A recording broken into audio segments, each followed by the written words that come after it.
السلام علیکم دوستو، روزہ بیماری کی وجہ سے مجبوراً توڑ دیا تو صرف قضا ہے، کفارہ نہیں۔ سوال: میں نے پچھلے رمضانوں میں ایک روزہ بحالتی مجبوری توڑ دیا تھا۔ وجہ معدے میں تکلیف تھی۔ یہ درد تقریباً سحری کے بعد 6:15 بجے اٹھا، جو بڑھتے بڑھتے ناقابل برداشت ہو گیا، اور اس قسم کا درد اکثر میرے معدے میں اٹھتا رہتا ہے، جو ایک دوا کھانے پر ٹھیک ہوتا ہے۔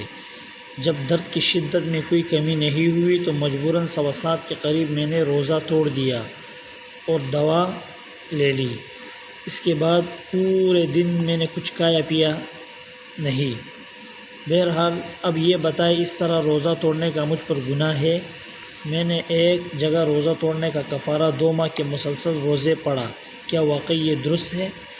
میں نے روزہ مجبوری میں توڑا تھا، اپنی مرضی سے نہیں۔ کیا کفارے کی کوئی اور صورت نہیں ہو سکتی؟ جواب: ایسی مجبوری سے جو روزہ توڑا جائے اس پر صرف قضا لازم ہوتی ہے، صرف ایک روزہ رکھنا لازم ہوتا ہے، کفارہ نہیں، کیونکہ یہ روزہ جو تم نے توڑا ہے یہ بیماری کی وجہ سے اور مجبوری کی وجہ سے توڑا ہے۔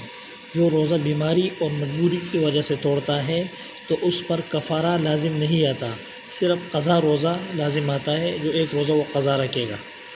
السلام۔